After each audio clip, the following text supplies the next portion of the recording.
The last thing I want to say about free software is that schools, and all educational activities ethically must teach free software exclusively. And this is not just to save money. That's a secondary benefit that's sometimes possible. This is not about how to make education a little better. This is about how to do good education instead of bad education. Because teaching a non-free program is implanting dependence, imposed dependence on one particular entity.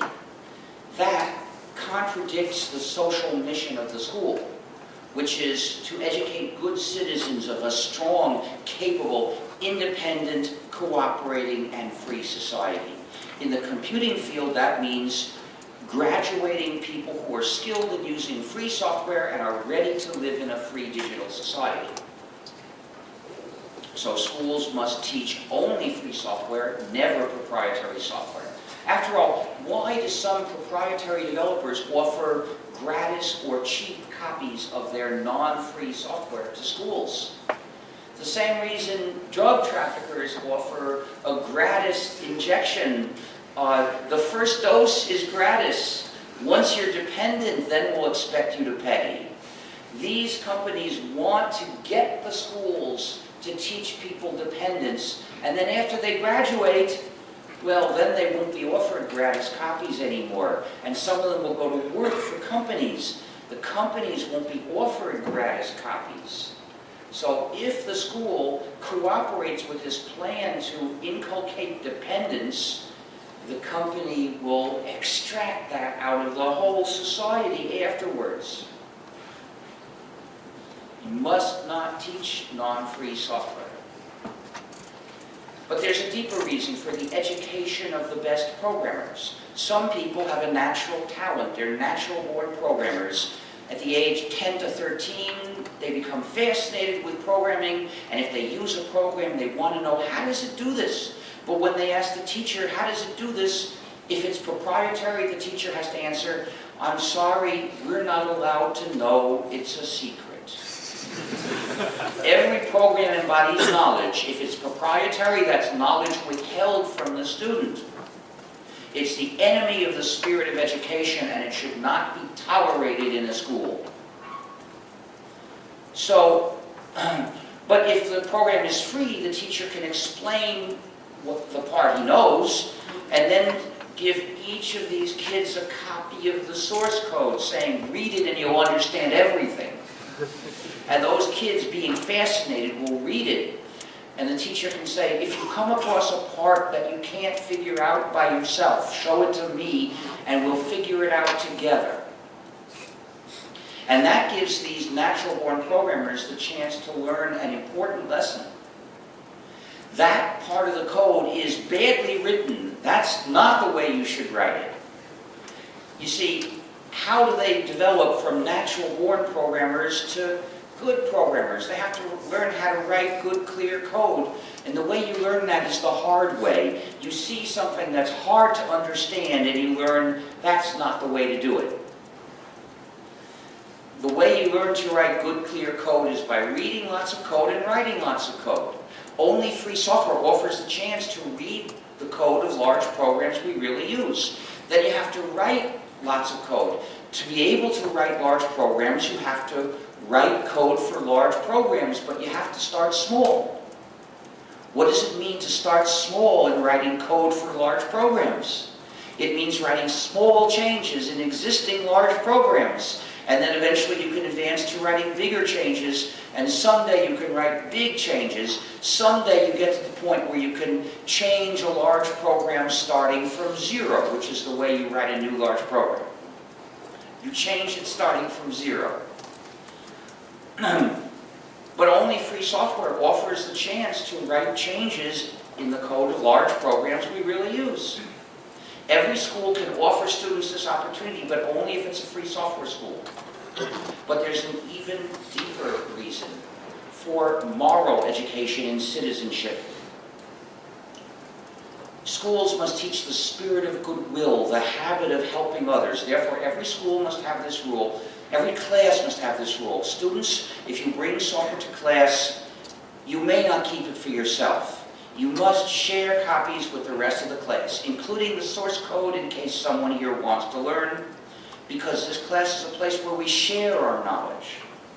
Therefore, you may not bring non-free software to class unless it's an object for reverse engineering practice. The school must follow its own rule to set a good example. It must bring only free software to class, except for reverse engineering practice, and share copies, including source code, with everyone in the class. If you have a relationship with the school, if you're a student, a teacher, an employee, an administrator, or a parent, it's your responsibility to campaign to pressure that school to get rid of non-free software.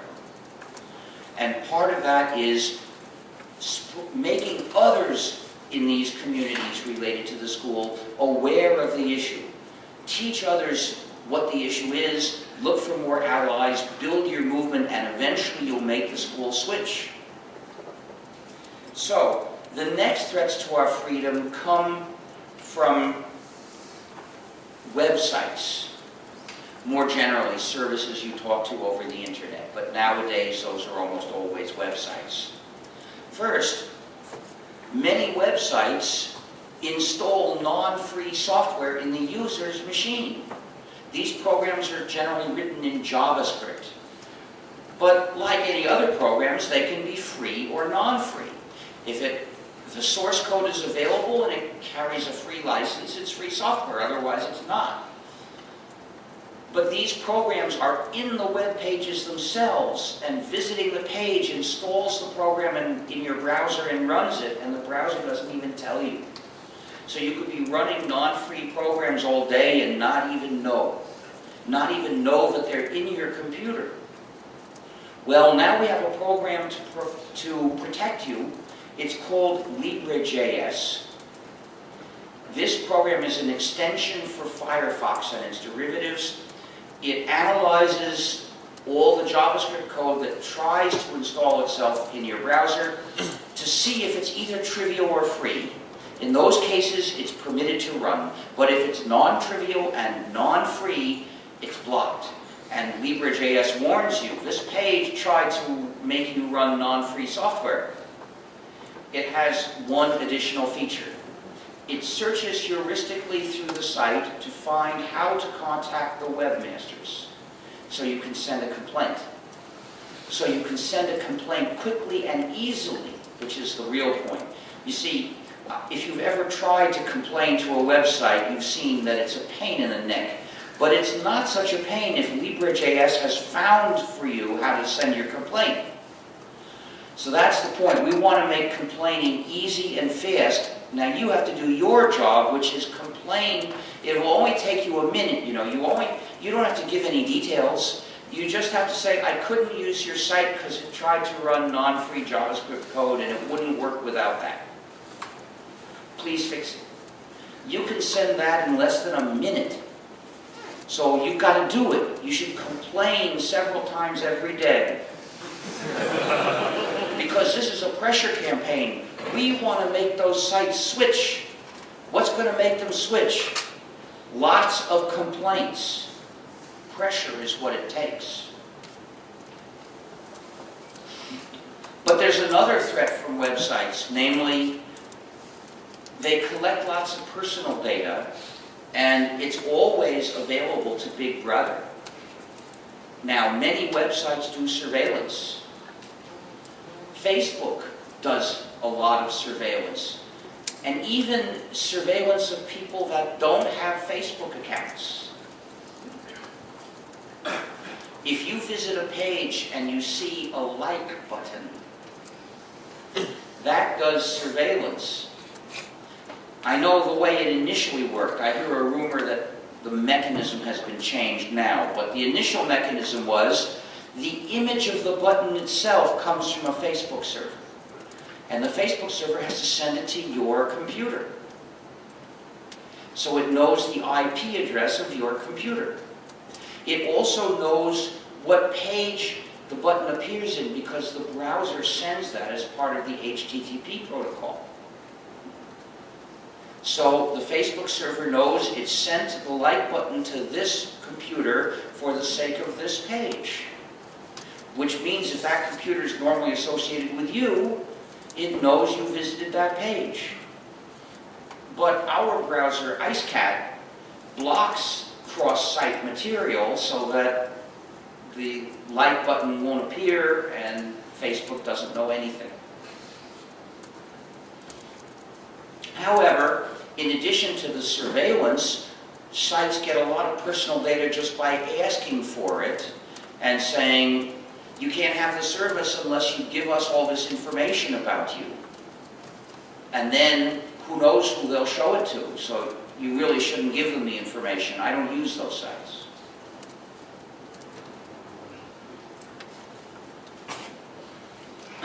But there's another threat from websites that most people have never even thought about.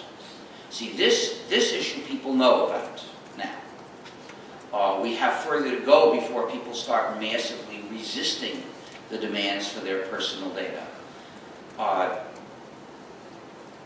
But at least people know about the issue. But this other issue, people have never thought about.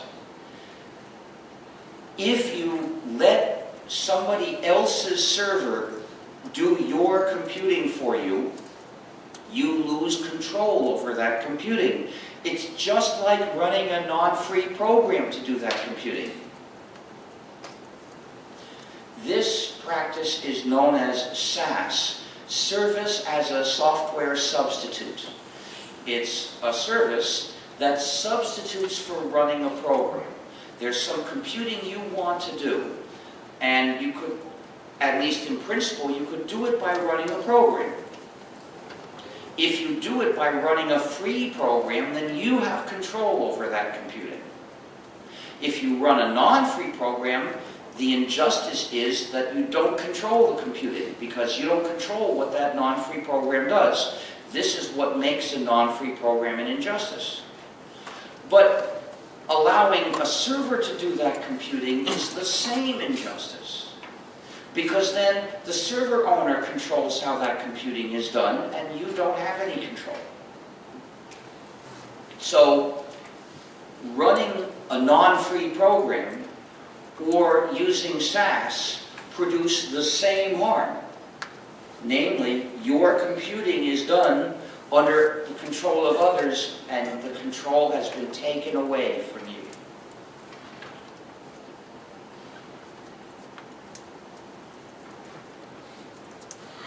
Now, this means that using SAS is inherently equivalent to running a non-free program, but actually it's worse. As I explained before, many non-free programs spy on the user. They send data about the user or the user's activities to somebody. Well, with SAS, in order to use it, the user has to send all the pertinent data to be operated on to the server. It's the same result. The server has that data and will show it to Big Brother. But it's even worse. I explained how some proprietary programs have a universal backdoor, like Microsoft Windows, like nearly all portable phones, like Google Chrome for Windows. They have universal backdoors, meaning that somebody has the power to change how the user's computing gets done without asking the user's permission to do so. But with SAS, the computing's done in somebody else's server. The server operator, of course, can install different software and change how that computing gets done without asking the user's permission. And the server operator or server owner should be free to install different software in that computer. If it's his computer, we can't object to that. But the effect is, if what the server is doing is SAS, the effect is to change how the user's computing gets done without asking the user's permission to change it. So SAS is inherently equivalent to running a non-free piece of malware which spies on the user and has a universal backdoor. Now, the remedy for the danger of, for the injustice of proprietary software is don't use it. And the remedy for the injustice of SAS is don't use it. Just the same. Note that this applies to computing activities which are your own computing. How can you tell whether a given computing activity is your own computing with a thought experiment? Could you do this inside your own computer? Assuming you have any software you want and the computer is as powerful as you like, could you do the computing inside your own computer? If you could, then it's your own computing. If it's not, then it involves joint activity with others, and that's not your own computing. So, for instance, chatting, that, whatever the server does, it's not SAS, because chatting is communicating with other people. It's not your own private, personal activity. And likewise, a search engine is not SAS, because what you're doing is looking through somebody else's collection of data that somebody has arranged so that you and others can look through it. So using a search engine is not SAS. You couldn't do that inside your own computer by yourself. Your computer would have to talk to the net. You could spider the web yourself, but it would still be talking with other machines. On the other hand, there can be SAS for a project of multiple people as well. Suppose you have an organization which has some people, and you want the people in your activity to work together to edit a document. Well, this activity belongs to the organization, and the organization should have control over it. The activity doesn't belong to any one of the people who are collaborating, but it does belong to the organization. So if the organization entrusts this to somebody else's server, that's SAS, and the victim is the organization. So, for instance, if you want to offer if your organization has a website and you want to offer a search facility, you should run it yourself. Don't entrust the searching to some other organization. That makes it SAS. You could have a program running on your server which looks through all your own pages within your server and implements search within your server. There's already free software to do this. It's available. You just have to decide to respect privacy this way and keep control of your computing this way. So these are the issues raised by websites. The next threat to our freedom comes from the war. No, let's see, which is the next one? Oh, the next one comes from the use of computers for voting. You can't trust computers for anonymous voting. If you have an organization where people vote under their names, well, that's easy to handle with computing. There's no problem at all. And afterwards, you can just post a list. This person voted this way, this person voted this way. No problem. Everyone can verify his vote was counted right. Everyone can see how everyone voted. If that's the kind of election you're doing, it's easy. But when you're talking about public elections, which are anonymous votes, you must not use computers to do that. You can't trust them. It's too easy to rig the election by rigging the software in the computer. And nobody can tell. Because after the election, all you get is a bunch of totals. This candidate has that many votes. This candidate has that many votes. How can you audit this? There's no way. You must have people vote on paper so that you've got ballots you can recount. Traditional voting systems are designed so that people of ordinary intelligence can understand how they work and can monitor the voting to deter and prevent fraud. And they're designed this way intentionally, and the idea is that every party will send poll watchers to make sure that there isn't fraud. You don't have to have special expertise. You just have to know what voting is, how voting is supposed to work, and what fraud would look like. But once a computer is involved, how can you check for fraud? You have to be a programmer. You have to look at the source code. And even if you do that, you can't be sure. So what if a team of experts studied the program and a month ago they reported that the program seems to be honest? How do we know that the program that's running in the machine today is the same as what they looked at? Maybe somebody who wanted to rig the election put in a broken version of the program this morning, counts the votes wrong, and puts in the correct version afterwards, and now there's no trace of the fraud. You just can't trust this. We have to vote on paper. Now, flaws in the system are not necessarily flaws in the software itself. The whole voting system is bigger than the machine and the software, and there can be flaws elsewhere. Here's an example from the last US national election.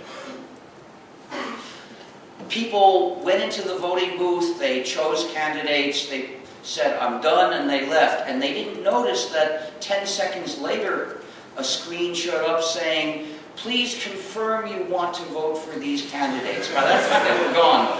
So somebody who wanted to cheat went into the voting booth. Somebody who was working in the voting booth, in the polling place, would go into the voting booth and say no, and then make different selections and put that in as a way of cheating.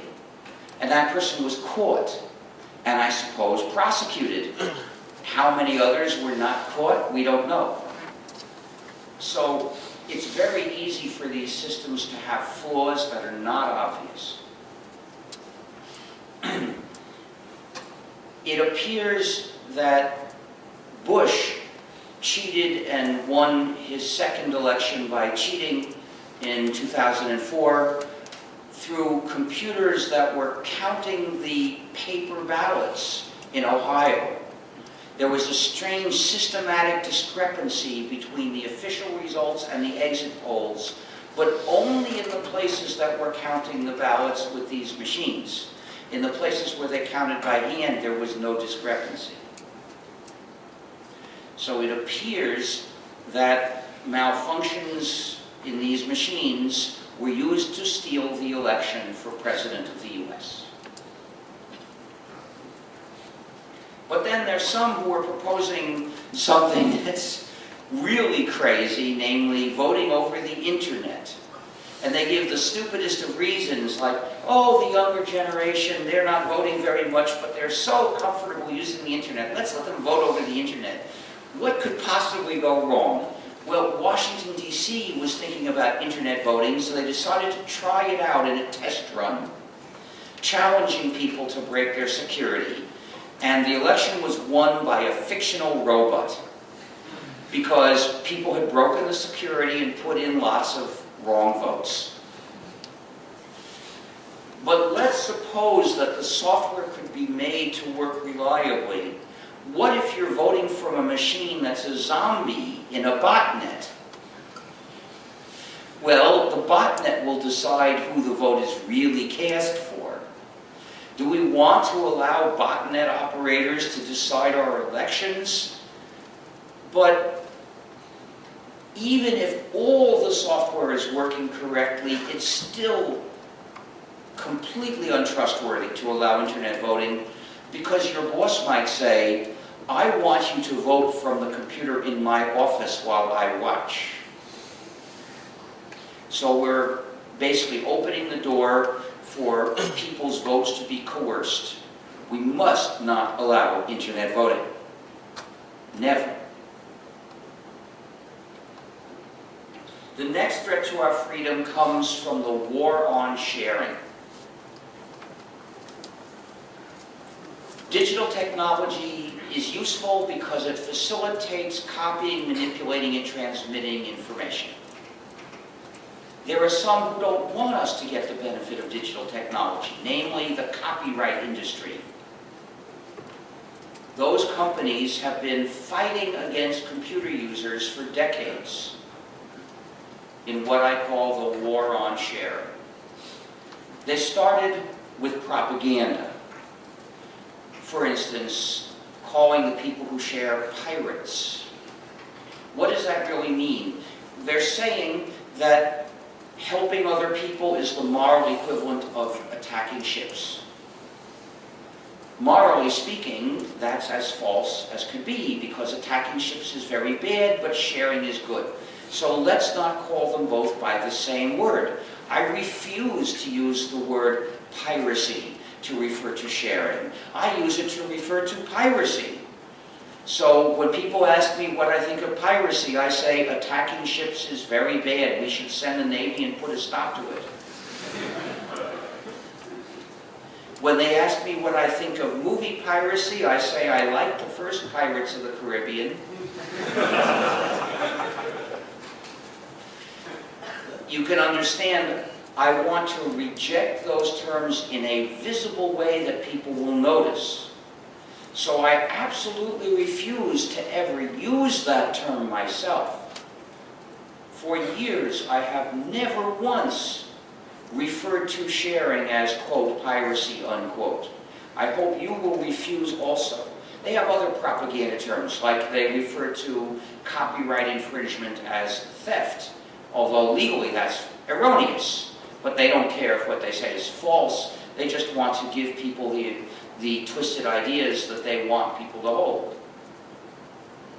Oh, and they like the term counterfeit as well, which is yet another misleading term. We have to be on guard against repeating the enemy's propaganda terms just because the enemy has made them widely used. Because if you repeat the enemy's propaganda, you're helping the enemy. But I must recognize that they have the right to present their views, and if all they had done was propaganda, I would not call it a war. I call it a war because they went far beyond that. Then they started developing the digital handcuffs that pervert our digital products so that instead of serving us, they restrict us and control us. This was first seen in DVDs, which are designed to have the video encrypted for the specific purpose of restricting the users. But someone figured out the encryption format, and people released a free program that could decrypt the video, so it was possible to buy a DVD and watch it with free software in your computer. But it was also possible to redistribute copies of the video. They didn't like that, so they began buying unjust laws, starting in the US, but extending to many other countries, imposing censorship on software. In the US, the free software to watch a DVD is forbidden. The law is called the Digital Millennium Copyright Act. It was passed in 1998, and there was a court case about that particular program, banning its distribution. So that's the United States' contribution to the publishing industry, censorship of software. But although many countries have now prohibited software for breaking digital handcuffs, it remains widely available. So they developed another system of digital handcuffs, which is used in Blu-ray discs. And that has only been partially broken in free software. Yes, there's a program to do the decryption, but they change keys every so often. And so when someone finds and leaks a key, it only does good for some Blu-ray discs. However, some Blu-ray discs use 2 levels of digital restrictions mechanism, and the second one is so complicated that nobody has ever broken it in free software. So technical people tend to be overconfident. They think, oh, no matter what they do to try to restrict us, we'll always be cleverer than they. No, you mustn't underestimate the enemy. That's a recipe for defeat. In fact, we don't have free software that can watch all Blu-ray discs. And we may never. But things are getting even worse because they're moving to streaming systems. And what's so horrible about a streaming system is that they could change the encryption scheme every month and we wouldn't even know. And if we could break the encryption scheme, once that became public, they would immediately switch to the next scheme in their list. We can't possibly defeat that through this kind of technical method. By the way, Netflix is now the chief among those trying to corrupt the World Wide Web Consortium.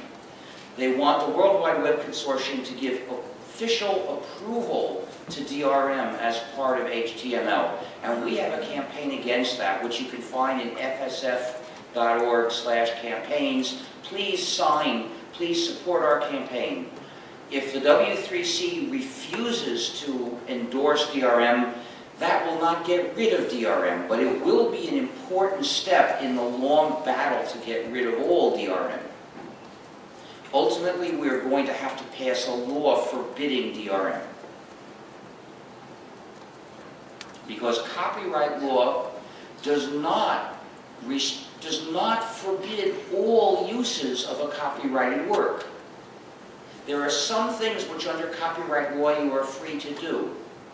And any technical or legal scheme to deny people those rights should be illegal.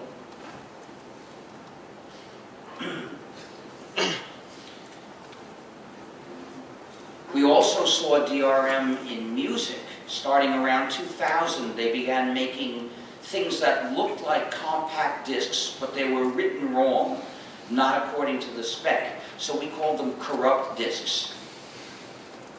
And in Europe, in some countries, they were not allowed to use the compact disc logo on them because they were not following the standard. So they put on another symbol, which was good because that way you could avoid buying it.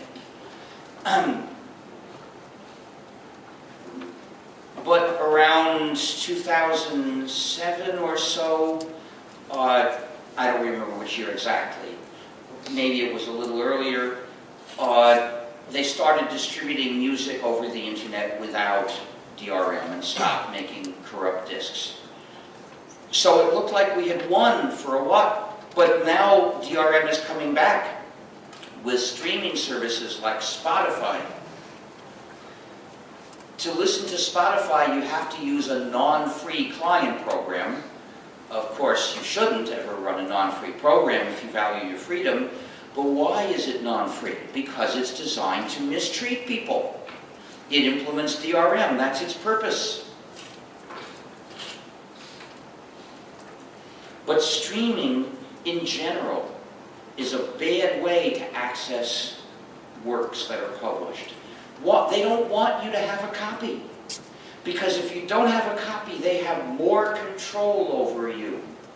So don't use streaming services, any of them, to listen to things that are published or watch things that are published. Out, damn Spotify.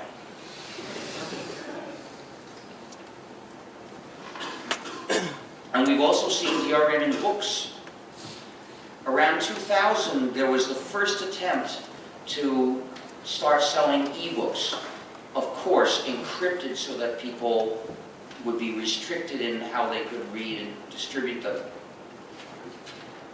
One publisher had the idea of getting its line of user-restricting ebooks started with a bang among technophiles by starting with a biography of me. So this was one of many opportunities in my life when I can personally resist unjust practices. I said, I'll only cooperate if this book will be published without encryption. The publisher wouldn't go with that, so I said no. But another publisher a few months later was willing. In fact, published the book under a free license, so you could publish your own modified version if you like. The book is called Free as in Freedom. They sold it, mainly on paper, for a few years, and then it went out of print. The Free Software Foundation now has a second revised edition in which I corrected all the factual errors, but I left the original author's point of view and quotations So it presents my point of view and his point of view in contrast. I hope that makes it more interesting. You can order it through fsf.org, and you can also read it online because we believe in respecting that sort of thing. Anyway, ebooks flopped 10 years ago. People just didn't buy them. And I warned, they're not defeated. They will try again. We must organize now to defeat them. And yes, they did. They came back with products like the Sony Shredder and Barnes & Noble Schnook and the Amazon Swindle. And they're all vicious. They're not all exactly the same. I'm most familiar with the Amazon Swindle. I call it that because it swindles readers out of the traditional freedoms of readers of books. For instance, there's the freedom to acquire a book anonymously, paying cash. Impossible with the Swindle, impossible with Amazon. Amazon makes users identify themselves. So Amazon has a massive database recording all the books that each user has obtained. Such a database threatens human rights. We must not allow its existence anywhere. We must make sure that people can and are encouraged to buy books anonymously, with no record of what books they got. This is especially important in countries like the UK, where people can be imprisoned for having the wrong book. If they think that the book might have something to do with possible terrorism, that suspicion constitutes the crime. Just being suspect in the UK is a crime. They say, basically, they're imprisoning people on suspicion, but they have this clever trick where they say, no, we're not imprisoning this person on suspicion. This person has been convicted of a crime which constitutes being the object, which is defined as being the object of suspicion. That's what the law literally says. It's a crime to be reasonably suspect. But the fact is, it's imprisonment on suspicion. It's tyranny.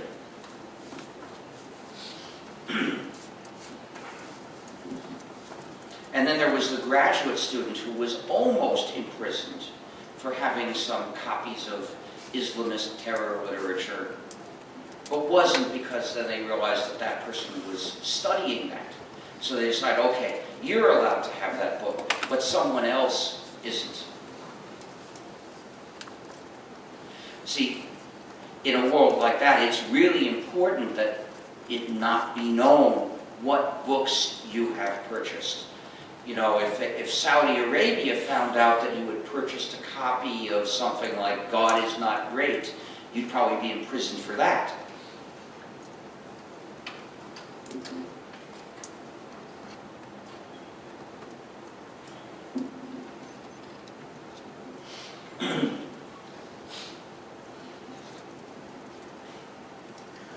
So, in addition, but the Swindle does more spying than this. As I mentioned, it reports what page of what book is being read at every time. And if the user enters any notes, the notes are also available to Amazon. But there's also the freedom to give the book to somebody else after you read it, or to lend it to various people when you wish, or to sell it to a used bookstore. Amazon abolishes these freedoms with digital restrictions management, together with end-user license agreements that say that the users don't own any books. They say the users have only leased the books to be read under Amazon's choice of conditions. So, as I said, such end-user license agreements should be illegal. Then there's the freedom to keep the book as long as you wish, which Amazon abolishes through a back door that can be used to erase books.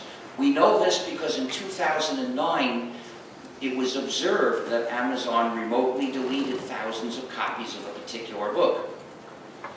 This was an Orwellian act. And what was the book? It was 1984 by George Orwell. There was a lot of criticism, so Amazon promised it would never do this again unless ordered to by the state. If you've read 1984, that's not very comforting, is it? But don't worry, Amazon didn't keep its promise anyway.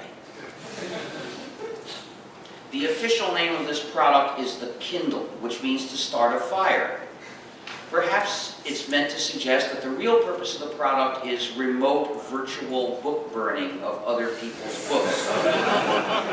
But they'll never get any of mine because I will never use a product that has that capability.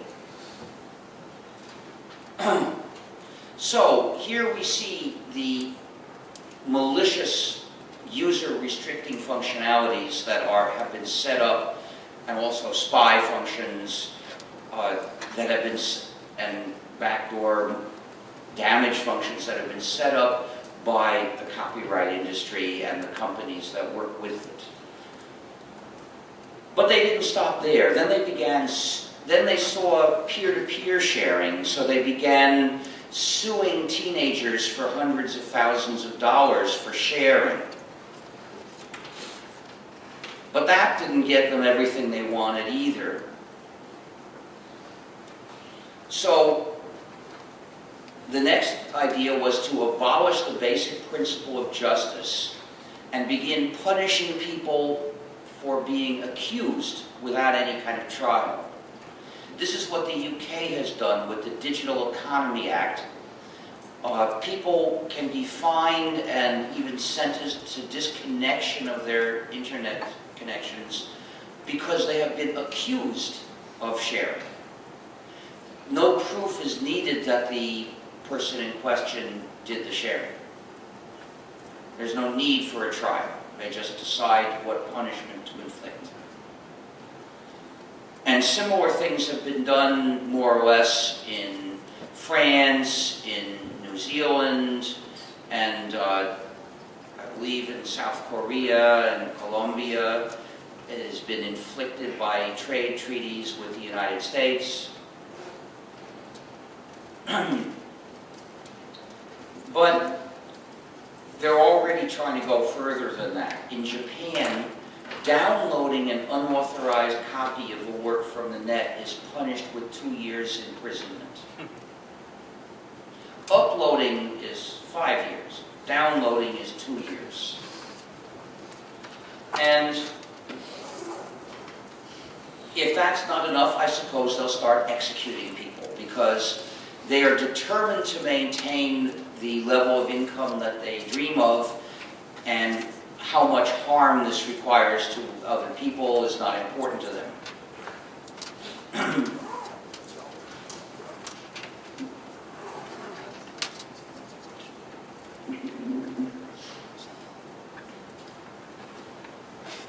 It's no coincidence that they keep using unjust, draconian measures.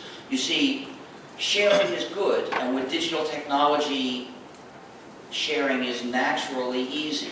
So people share, and the only way to stop them is through nasty, draconian, unjust measures. So they try one after another, but the real issue is not the measures. The real injustice is, the injustice of the measures is the consequence of the injustice of their goal. We need to put an end to the war on sharing, not just make them look for different methods. We need to legalize sharing. And by sharing, I mean non-commercial redistribution of exact copies of published works. This must be legal. And any measures intended to stop it must be prevented. So digital handcuffs to prevent this must be banned. Contracts to make people give up this right must be banned. Sharing must be recognized as not merely everyone's right, but part of society. We must encourage sharing. Now, the copyright industry says that the powers that they demand and the cruelty they inflict, it's for the sake of the artists, and that if we share, we're stealing from the artists. This is bogus. The publishers take everything from the artists. They just let a little trickle down, and it's not very much. With the exception of a tiny fraction of artists who are stars. They treat the stars pretty well because the stars have clout, and all the other artists have no clout, so the publishers treat them like dirt. And then at the same time they say that we're the ones mistreating those artists, which is nonsense.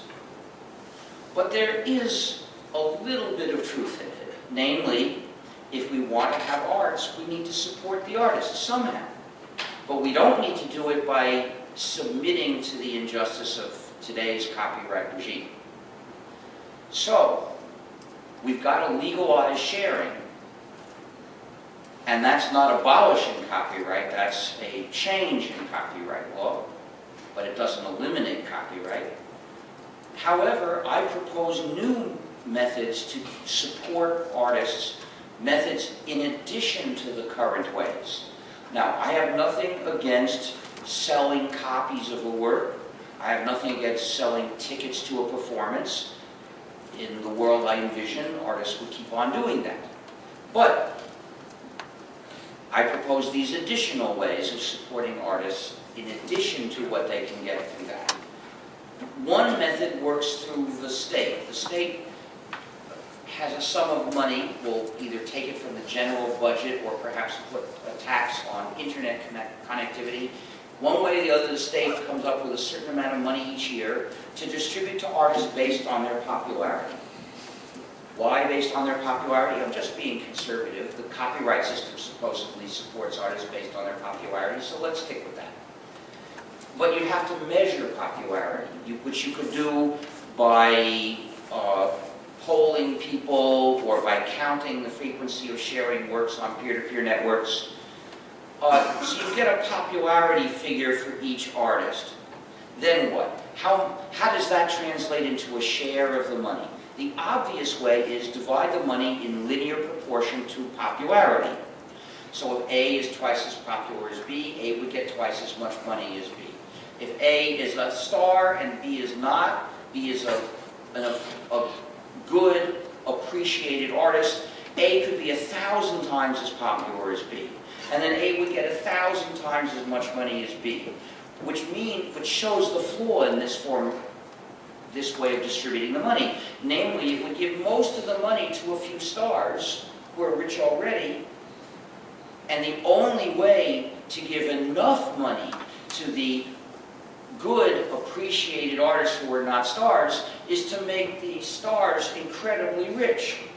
Most of our money would be used in a way that doesn't do any good for the arts. So, to fix this problem, I propose to use the cube root of the popularity figure. The cube root function looks like this, sort of. It keeps on rising, but slower and slower. The cube root of 1,000 is 10. So if a star A is 1,000 times as popular as appreciated, fairly popular artist B, with the cube root, A would get 10 times as much as B. Not 1,000 times, just 10 times. So the effect of the cube root is to transfer most of the money from the few stars to the more numerous mid-range artists. So most of our money would be going where it's really doing good for the arts, where it's really going to make a difference for what somebody can do. So this system would be more efficient than our current system for supporting the arts. For two reasons. First of all, it's only supporting artists, not the businessmen. And second, it's directed towards the artists who could really benefit in terms of what they can do from this support. And yes, if you're a star, you'll get more than a non-star, because the cube root keeps on rising. But not so much more. Now, I'm not saying cube root is the perfect function for this, the ideal function. You know, maybe fourth root is better. Maybe some other slightly different function would produce optimal results. This is a general idea, not a precise proposal. But I have another scheme, which is through voluntary payments. Indeed, many artists are already supported by voluntary payments. They have a website that says, oh, if you please donate money if you like my work, and if you send $50, I'll send you this nice little token of my appreciation. If you send $500, then we can have dinner together. I mean, various levels of donation. And it works. But these are all fairly large amounts. There's no way to send a small amount. Well, I propose to create a system which allows people to anonymously send a little bit of money. Like I'm thinking maybe here 10 yuan would be a good amount. You don't want it to be too small, because then if everybody gives, it's still not going to give the artist very much. But you don't want it to be too big, because then not so many people will send it. I suppose there's an optimum amount, optimum size of donation, which maximizes the total that people send in any unit of time. And the idea is that every player should have a button to do this. So when you have listened to or looked at a work, you push the button, and it sends money to the artists. And you don't have to. There's no punishment if you don't, but if you do, you'll feel good. Now, another form of voluntary payments that are already starting to work is crowdfunding. In fact, pay if you wish is sometimes working pretty well. A year and a half ago, 13 well-known science fiction writers released the humble ebook bundle, and they said, pay if you like. They got $1 million in a month, which I'm told is comparable to being on the New York Times bestseller list. So, voluntary payments can do the job, but let's make it easy for lots of people to participate. Of course, not everybody will give. I suppose some of those stingy billionaires won't give even a cent because they're so stingy. And then there are poor people who can't afford to give even 10 yuan because they're really poor, and they won't give, and that's fine. We don't need to make poor people support artists. There are a lot of non-poor people who will be happy to support artists. So this is how we need to end the war on sharing. We also need to make copyright last a shorter period of time, but that's a different issue. I suggest 10 years from the date of publication of the work. I think that would be enough to get the benefits, and it would also then allow further contributions to art by publishing modified versions. Meanwhile, works that are instrumental, that is, meant for practical jobs, not to be admired for themselves, but to use them, those have to be free. Because freedom is having control of your own life. And if you use a work to do an activity in your life, having control of the activity requires you have control of the work. But that doesn't relate to art. Art's not instrumental. Art is meant to be appreciated and makes an impact, not used to do a job. The last threat to our freedom in the digital society is that we don't really have a right to do anything in the digital world. If you have an opinion you want to present to people, you can write a sign, and you can write it on pieces of paper, and you can walk around on the street holding a sign and handing out pieces of paper. You don't need to get a company to cooperate with this. It's your right to do this. You don't need a company's approval or participation. But if you want to do the same thing on the internet, you need the cooperation of an ISP, a hosting company, and a domain name registrar. And if they don't like what you're doing, they can interpret their terms of service, which after all they wrote, such as to conclude that you violated them and cut you off. They are the judge, jury, and executioner. They can cut you off if they want. We found out about this. Well, some people might have just been aware all along, but the point was brought home to me and many others when the United States government decided to kick WikiLeaks off the internet. But not by prosecution, because there was nothing to prosecute. There were no grounds to prosecute WikiLeaks and stop it from doing its activities. So the US decided to do this extrajudicially. First, someone intimidated Amazon. WikiLeaks had rented an Amazon virtual server from which it was distributing its publications of leaks. Well, the US government intimidated Amazon into deciding that WikiLeaks had violated the terms of service and shutting down its virtual server. By the way, you shouldn't buy anything from Amazon. Look at stallman.org/amazon.html. But there are many reasons for that. Then the US government decided to attack the domain names used by WikiLeaks and got many of them shut off, but not all. Then the US government decided to attack the ways people were sending funds to WikiLeaks. The payment companies. You see, if you walk around on the street standing up for a cause and you want to ask for money for the cause, you only need a box and people can put cash into the box. But there's no cash in the internet.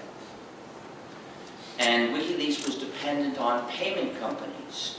Well, Visa and MasterCard and PayPal and Google and the Bank of America and others all said that they told their customers, we refuse to send any money to WikiLeaks. We won't do these lawful jobs that you ask us to do.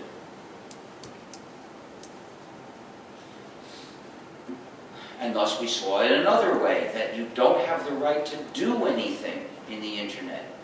Everything you do in the digital world, you do on sufferance of various companies. If the companies are willing to let you, then you can do it. It's as if the phone company were deciding who you're allowed to talk to. It's as if your landlord were deciding who's allowed to visit you. This is intolerable. We must establish some sort of common carrier system so that all these usual kinds of internet service can't discriminate and can't disconnect anybody's service except by going to court and showing cause. I'm not sure how it is here, but in the US, normally if you rent a house, you sign a lease. And that lease says you have to pay rent. And it has certain other obligations for you. But as long as you comply with those obligations, the landlord can't kick you out. In fact, the landlord can never just kick you out. All the landlord can do is go to court to get an order to kick you out. And to get the order, the landlord has to show a valid reason. The landlord can't say, well, since so-and-so came to visit, I interpret that as forbidden. No, there are only certain kinds of reasons that are allowed as a reason to evict someone. If you get an account with a virtual service, as long as you pay the bill, they should not be allowed to cut you off except by going to court and proving a valid reason, not just that they feel scared. And likewise, all those payment companies. Well, now there is Bitcoin. Bitcoin solves some of the problem. It's possible to send money to WikiLeaks through Bitcoin, and the US government can't stop you. There are also some organizations. There's an organization that was set up in the US to accept donations for various causes, and WikiLeaks is one of them. So we're coming to WikiLeaks is to some extent overcoming this attack. But the general problem has not been corrected. Now, Bitcoin is not as good as cash because it's not anonymous. We need, for the sake of ending surveillance, an anonymous way to pay a website. But Bitcoin does help with things like trying to block all ways of sending money to WikiLeaks. But it's just part of the solution.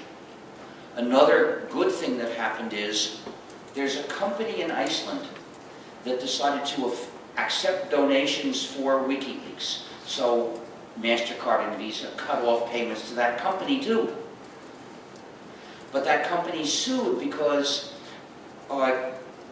European Union law had started to apply, and that law says that because Visa and MasterCard together have a large fraction of the market, they're not allowed to arbitrarily cease doing business with anyone. And the company won. And they had to resume payments to that company, and I suppose that company will now accept donations for WikiLeaks again. Well, that's the kind of law that we need, but it's got to be broader than that. It shouldn't be limited to doing business with big companies that have an oligopoly. It should apply to any company that's providing certain kinds of important services for doing things in the digital world. So, now I want to mention that for more information on the GNU system and free software, look at gnu.org. If you want to help us, look at gnu.org/help. There's also the Free Software Foundation website, fsf.org, where you can find resources for using free software and promoting it.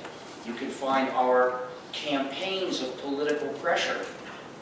You can also find our shop, and you can also become a member of the FSF.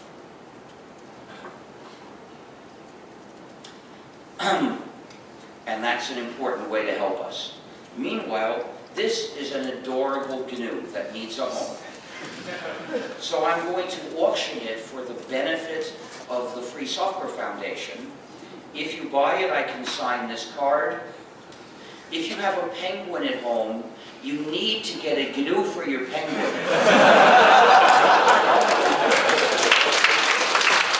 Because, as we all know, a penguin can't hardly function without a GNU. And we can accept payment in cash or with a credit card if it can make international phone purchases. And when you bid, please wave your arm and shout the amount so I can hear you, because I have hearing problems. You want me to hear the amount you're bidding, right? So you've got to say it loud and clear. And please be quiet when you're not bidding so I can hear the people who are.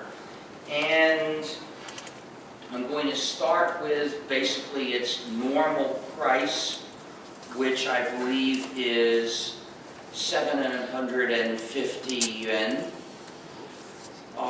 That's $25. So, do I get 750 for this adorable GNU? How much? I've got 1,000. Do I get 1,100? I've got 1,000. How much? 12. 12? Yeah. I've got 1,200. Do I get 1,300? 3,000. Who's bidding? Who said 2,000? 2,000. 2,000 you? I've got 2,000. Do I get 2,200? I've got 2,000. Do I get 2,200 for this? So, 2,200 to the free software. What do you want? What? I don't want to go up so slowly. I want to go up by 10%. What? What do you do? I've got 2,200. Do I get 2,400? Do I get 2,400 for this adorable GNU? 20, how much? 3,000. What? 3,000. I've got 3,000. Do I get $3,300 for this adorable GNU that needs a home? $3,300 to the Free Software Foundation to defend freedom? Last chance to bid $3,300 or more for this adorable GNU. Last chance. Going. Gone for $3,000. Please come down. Please come down and buy it. How do you wish to pay? Now? Yeah, well, how? Well, I'll be answering questions for a while. If you want to go to a bank machine, you'll be able to get out cash and come back. Okay? Okay? So, now questions.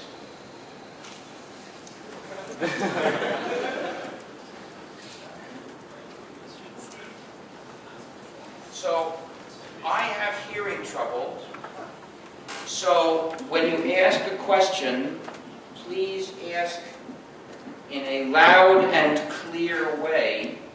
Speak carefully, because otherwise I won't understand you. We have a couple of microphones here. Are these going to be used for people to ask? What I suggest is keep the microphone in one place in the front, and people can line up, make a queue to ask questions. That method is more efficient and it's also more fair, because once you get into the queue, you've got your place and you will be asked in turn. So let's have the queue over here. If you want to ask a question, please come down.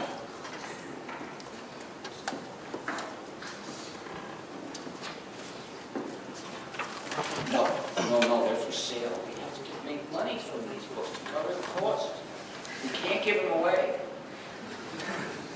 I hope you'll buy a book, and partly because if we get more than the printing cost, it will be supporting the Free Software Foundation.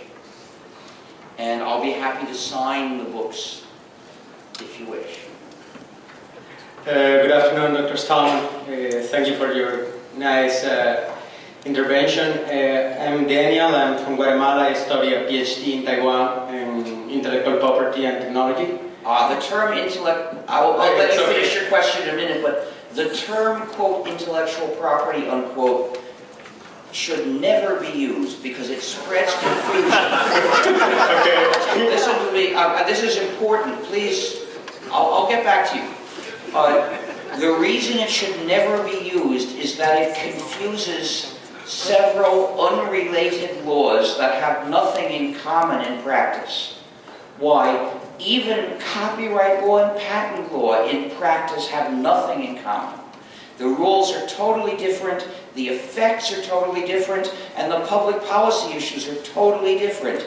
The term, quote, intellectual property, unquote, encourages an artificial, strained effort to try to treat these two laws as one issue. It's a mistake to treat them as one issue. They're two issues. And then, of course, trademarks are totally different from either patents or copyrights. And then trade secrecy, that's totally different also. If you want to understand any of these practices or laws, the first step is to realize it has nothing to do with the others. The term, quote, intellectual property, unquote, is an obstacle to that vital first step. So we must teach people that it's wrong and they should never use it.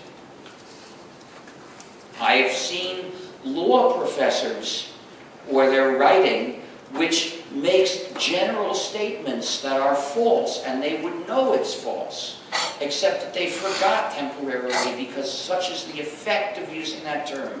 That term says you should try to generalize about all these different laws, and people strain to find some way to do that, and of course it's always wrong.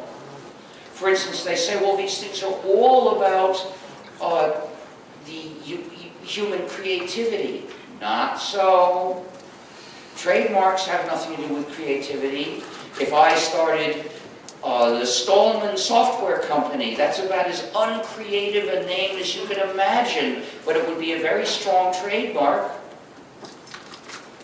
Because trademarks have nothing to do with creativity. Even patents have nothing to do with creativity. And then sometimes people say it's about innovation. Wrong. Copyright is not about innovation, not in the slightest bit. You can write a novel which rehashes trite ideas and there's no innovation whatsoever in it, but it's copyrightable. And there's no innovation in the name Stallman Software Company either. No, these laws are not all about innovation. But you see, people say this because they're desperate to find a statement to justify the foolish practice of using that term. So all it does is harm. It leads people to think that they have achieved a deeper understanding, but the understanding is wrong. So please, if you want to educate the public, if you want to understand anything yourself, join me in rejecting the term, quote, intellectual property, unquote. I have not used that term in 10 years. Thank you, Doctor. Yeah, basically it's the first of the costume and get used to the term all the time, because in fact in our college and in our institute we are very aware of all what you have said, and one of my professors is here. He makes all those points in his first class of each semester. Good, but apparently he didn't succeed in teaching you. It's all the authors that I keep reading. It's not my question is on the following aspect. Is nothing related to copyright or all these issues. Is mostly on the issue of social media and whether you have knowledge of some initiative that is trying to keep the good aspects of social media, that it has a very good aspect, without the surveillance capabilities. I'm going to this subject because something interesting happened here in Taiwan a couple of months ago. We had the sunflower movement. And a lot of the information about the movement that was in the regular media, it was basically portraying the students in a very bad light. The television, the traditional newspapers. Yeah, and we know what the mainstream media do. Okay, go on. And basically all the information that was doing the counterweight was all through Facebook. And people okay, listen. So, please listen. Yeah.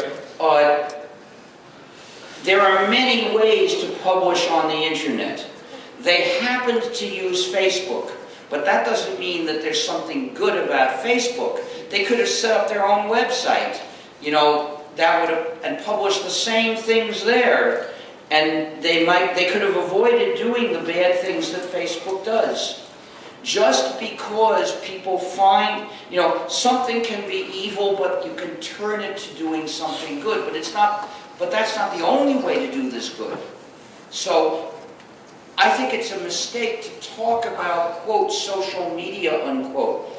That's another mistaken generalization. Facebook and Twitter are not the same.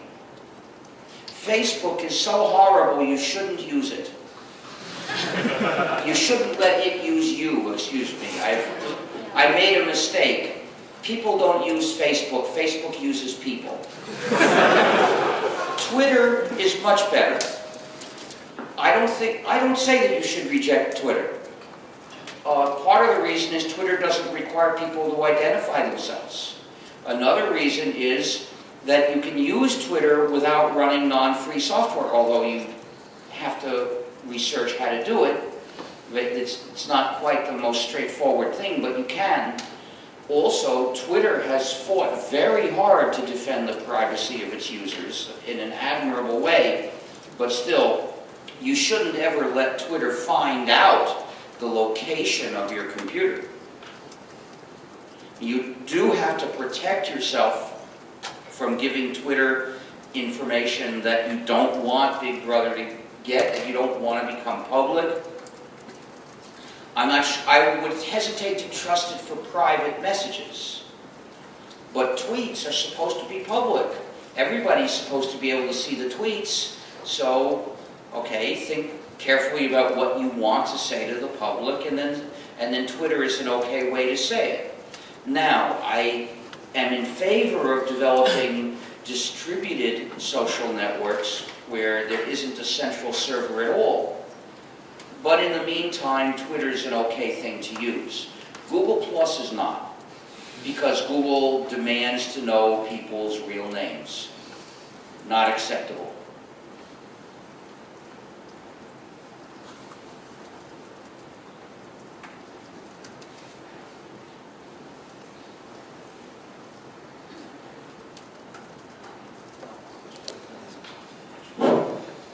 Okay. Hi, Mr. Stallman. My name is Hao Boson, and I'm a master's student in the electrical engineering department in this university. And I'd like to ask a few questions.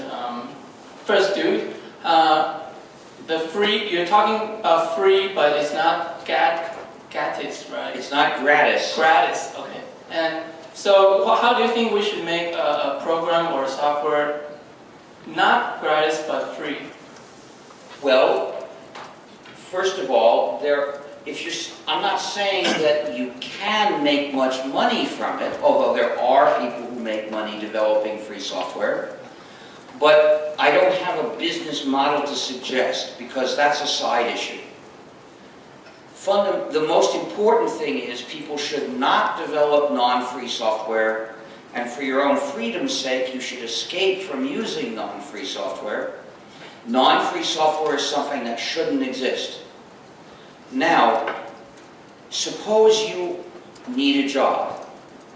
Well, maybe you can find a job writing free software, or maybe you can't. If you can, there's no problem. So let's assume you can't. What happens then? Well, you must not write non-free software, because that's evil. And so maybe you should get a job doing something else.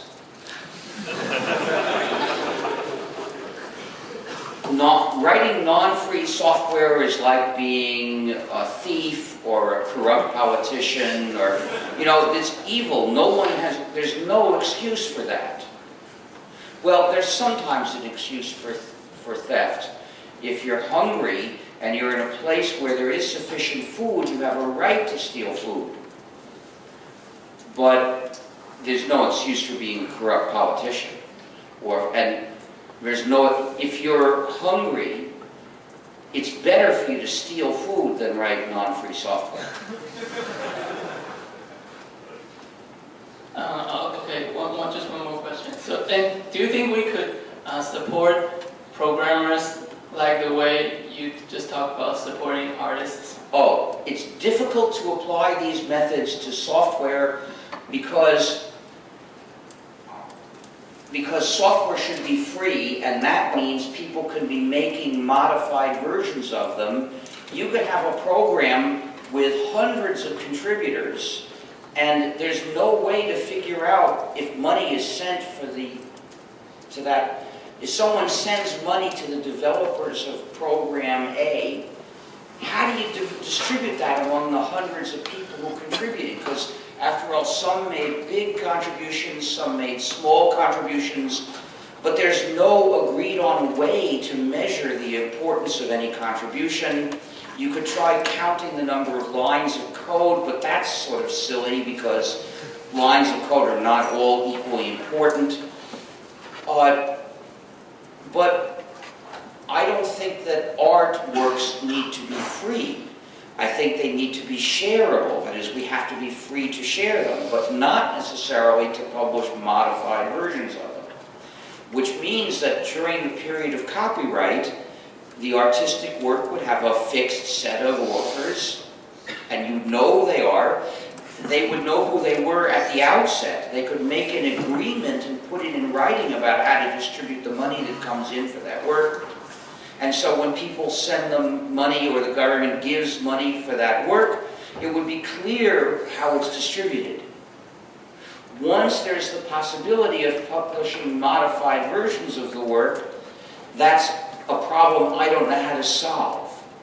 So for these useful, functional works that are free, instead of saying donate to the people who made it, we should say donate to the projects that propose to improve it. In other words, crowdfunding of further development. And that avoids this problem, because if a certain group of people offer a crowdfunding project where they're inviting money to improve the program, well, you give them money if you want to support their project. And meanwhile, another group of people could be asking for funds to make a different improvement. And you can support one or the other or both or neither. And it doesn't matter who wrote the program so far.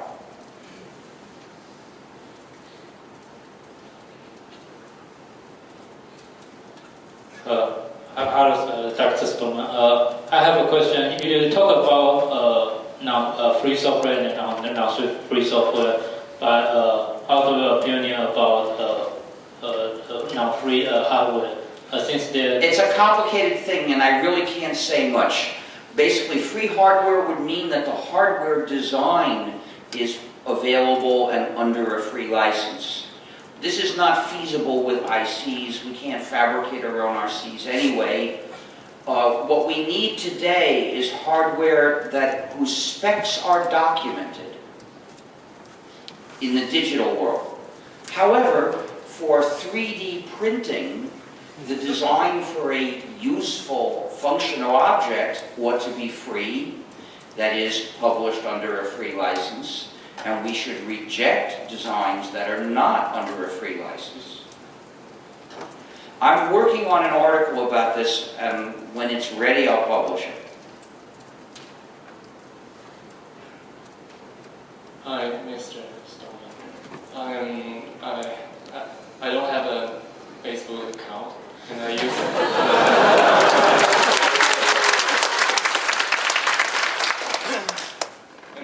Twitter.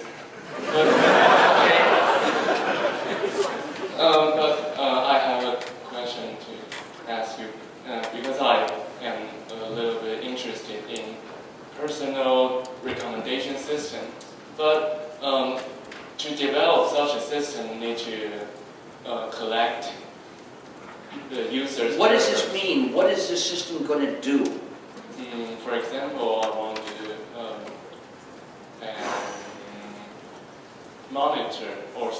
monitor the government to what they do or what their policy opinion is. What does this have to do with personal recommendation? Because I want to verify the opinions of the policy candidates by a series of news, and I want the crowd to leverage the crowd to. Well, I think it's probably best to to recruit specific people. That's what I would do if I wanted to report on the positions of parties and candidates. I would basically organize politically people to work on this together. So within this organization, people would know who the other people are. And there would be personal relationships. But this is getting somewhat outside of where I really have much to say. But if I want to leverage the power of the crowd, I don't know if you can. So shouldn't I collect the data of the user's preference or the free product? I don't know if this idea makes sense at all. Okay. In any case, I think it would be dangerous to have a system which requires people to identify themselves to the system and invites large numbers of people to do so.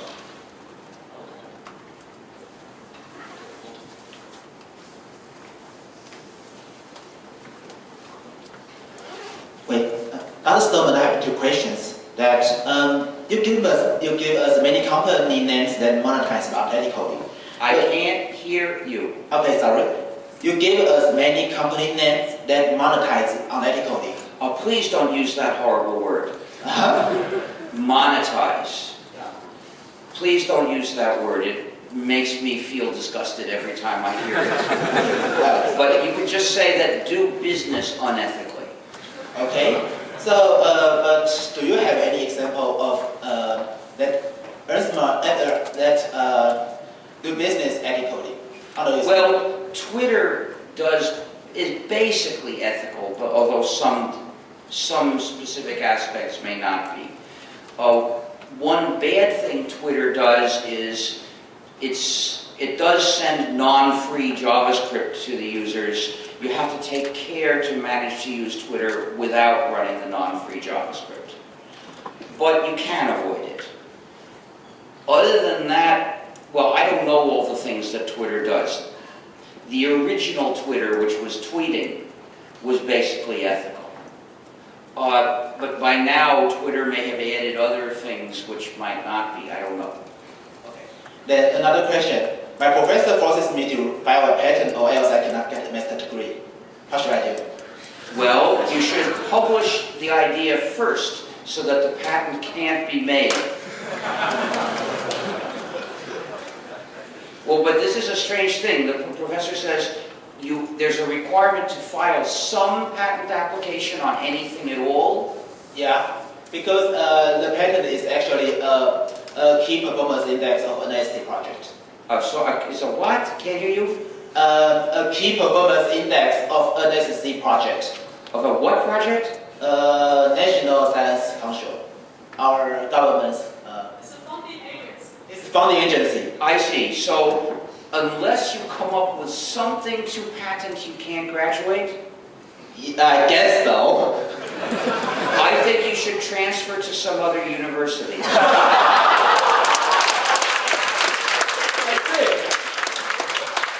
Because software patents on computational ideas are an attack on everyone's freedom, and people should refuse to get such patents. And I'm serious. You will be attacking all of society if you fulfill that requirement. You must quit. And everyone else in those projects must quit. Or else they'll have shame around their necks for their whole lives.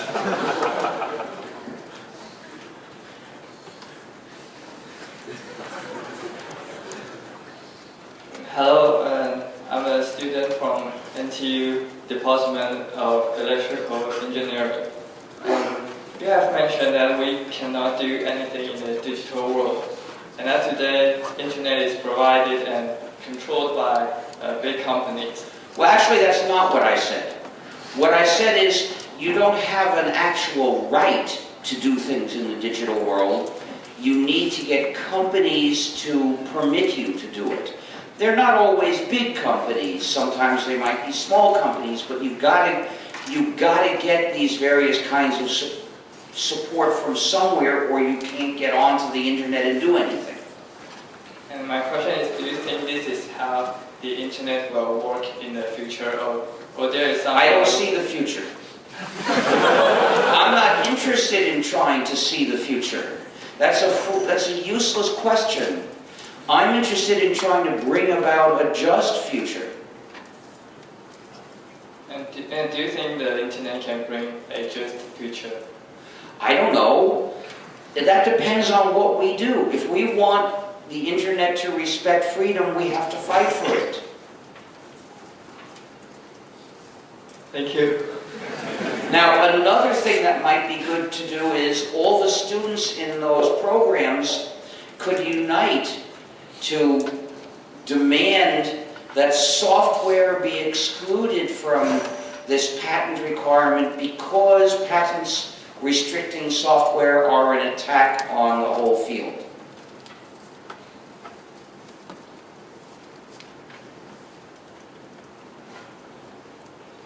That would actually be the best thing to do, not just quit and leave, but organize to fight back and change the program.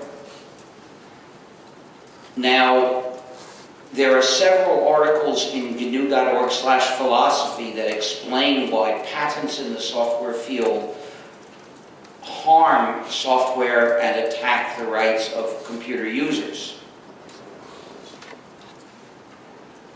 So these could be used to explain why it's bad to have patents in the software field. The government should not be requiring people to do harm to their field.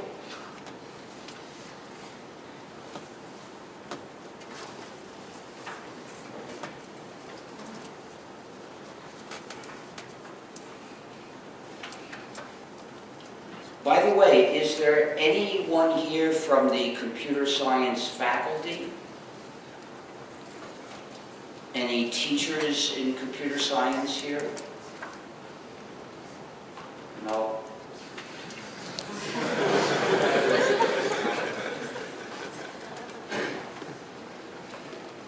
Oh well, it's getting late, we've had enough questions. I think I should deal now with the sale of the GNU.